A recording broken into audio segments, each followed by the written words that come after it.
going to a different economy, and we're going to be learning more about that as we go. But clearly, we're learning that things can be done from remote locations. We're learning that technology can replace people even more than we thought. We're not going back to the same economy. We're recovering, but to a different economy, and it'll be one that is more leveraged to technology. And I worry that that is going to make it even more difficult than it was for many workers. In Silicon Valley, and my friends who work in technology know that what we did to the manufacturing workers, we are now going to do to the retail workers, the call center workers, the fast food workers, the truck drivers, and then even bookkeepers, accountants, insurance agents, lawyers, and on through the economy. So what happened to the manufacturing workers is a very clear sign. This effort. And China has big plans for this. They intend to seed their digital yuan into the global environment by giving it away to visitors at next winter's Olympics. When they arrive at the airport, they're going to get yuan digital wallets. They're going to receive digital yuan. They're going to use it throughout their visits to Beijing, and then they're going to take it back to their home countries.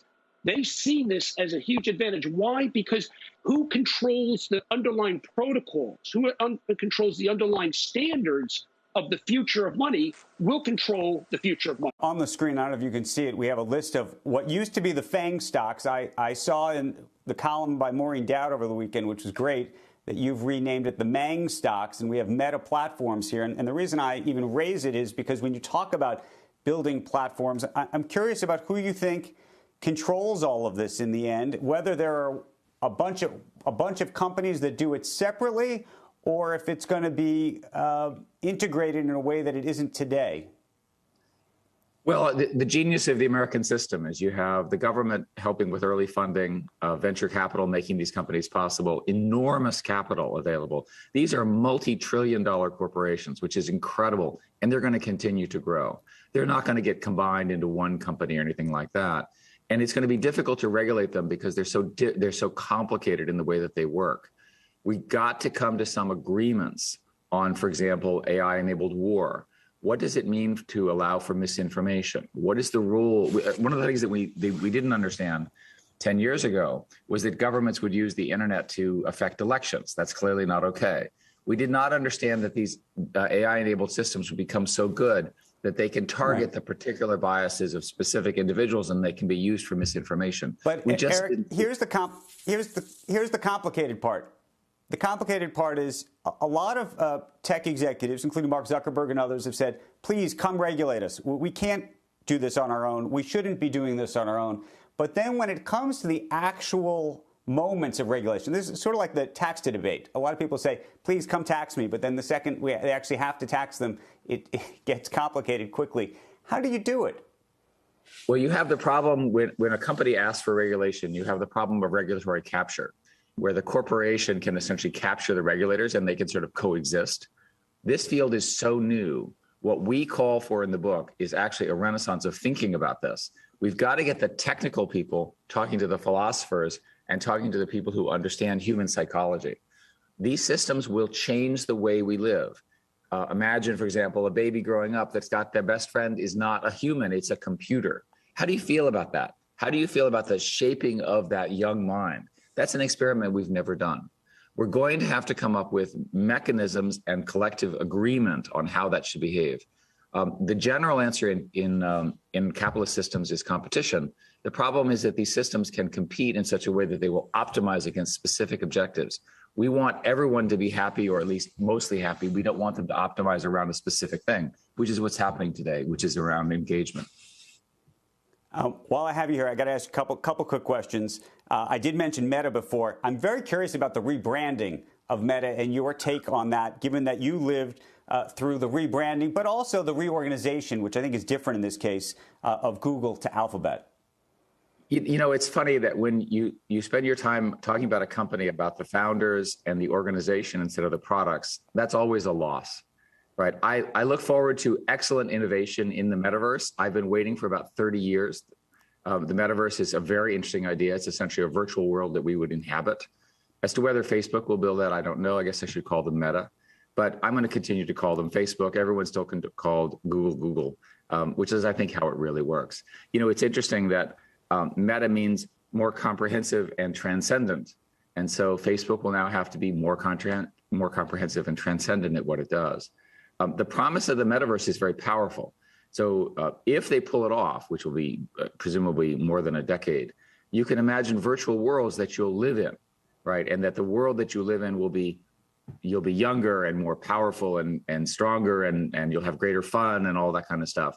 I wonder what happens when the metaverse is so powerful that you choose to live in the metaverse and not in the real world. That's another question we talk about in our book. If you're a regulator hearing about the metaverse for the first time, does this make you more inclined to think, okay, we got to regulate these companies, or less inclined? I mean, is this a shift here? I don't think that the conversation about regulation in metaverse is at the right time. People keep writing laws to regulate killer robots. Well, we're not building killer robots. We're building systems that everyone will coexist with, which are in some sense much more powerful and much more dangerous because they'll be with you every day. We're going to have to figure it out. I don't think we know. I don't think regulators today have the right formulation for even how to discuss this. Welcome to the Cryptoteacher. And guys, I come back with that video just to make you think. And this video is definitely going to make you think. The metaverse, it keeps popping up all day, every day on CNBC because they're going to sell it. AI-enabled war?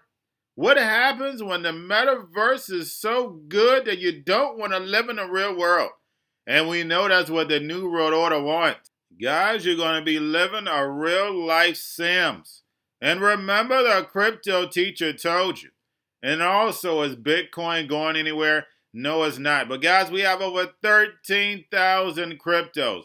We know the Fed is just sending money out everywhere. We know this is going to shrink really fast. And in my Patreon, I gave you the New World Order cryptos. The Fed tomorrow is going to let us know how they're going to shrink this balance sheet. Now they're talking about raising interest rates next year. We know the only tool they have to control inflation is by raising interest rates. But you can't raise interest rates on an $8 trillion balance sheet. But we do know they have that secret weapon in the back. Cryptos, robots, AI to cause hyper-deflation. And then, guys, we have Nike entering into the metaverse, which we know that is all planned out. We know Space Jams is the metaverse because we know when it comes to the New World Order, it's all planned out. You have a wonderful day. When you look at we've got a screen up, you probably can't see. We've got Bitcoin, we have Ether, we have Dogecoin at the bottom. There's another Shiba Inu there.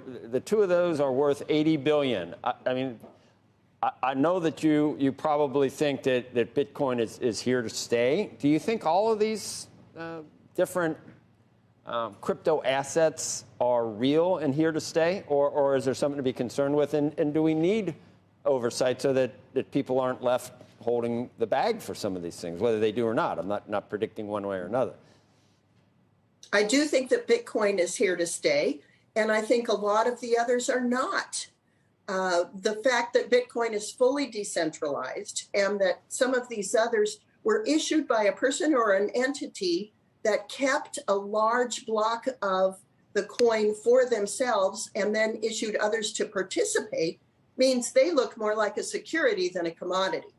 Bitcoin is clearly a commodity. It is digital gold.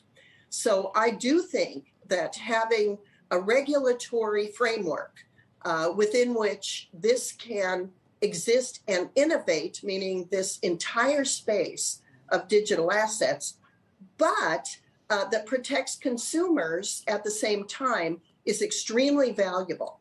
And that's why we in the Financial Innovation Caucus are, even as we speak, putting together and reviewing the legislation we have crafted to address these and other issues. Bitcoin is the standard. Everything else has to be monitored differently because they are created differently. The most powerful person in the world is the storyteller. The storyteller sets the vision, values, and agenda of an entire generation to come. Steve Jobs. And guys, I truly believe in this. When you look at the New World Order, They're the storytellers. And that's the reason why I wrote my New World Order book. But guys, now it's time to change the current generation. And I wrote 3 kids books. You know, I love the Trinity because I understand the power that's in it. So I have 3 books. We have an opportunity to change the generation, to educate, not just me, but I want to show you that I take action on a daily basis. And I want you to take action on a daily basis. Whether it's your job, whether it's in your community, we have an opportunity right now to educate the masses. I posted this on my Twitter account. Please share, but this is a short clip of the 3 books. There's going to be a clothing line and action figures. Please get these books for your kids, nephews, cousins, friends, so therefore we can start the re-education now. Because as we see, the 4th Industrial Revolution foundation is definitely here. Robots, algorithms, drones, taking humanity out the picture. We have to re-educate. But let's get into the video. Part 1. King Joshua and Grandma Tam save the village. Part 2. King Joshua and Grandma Tam save New York from COVID-33. Part 3. King Joshua and Grandma Tam goes to China. It's mandatory to get part 1, part 2, and part 3 of this series. It's time to re-educate Generation Z.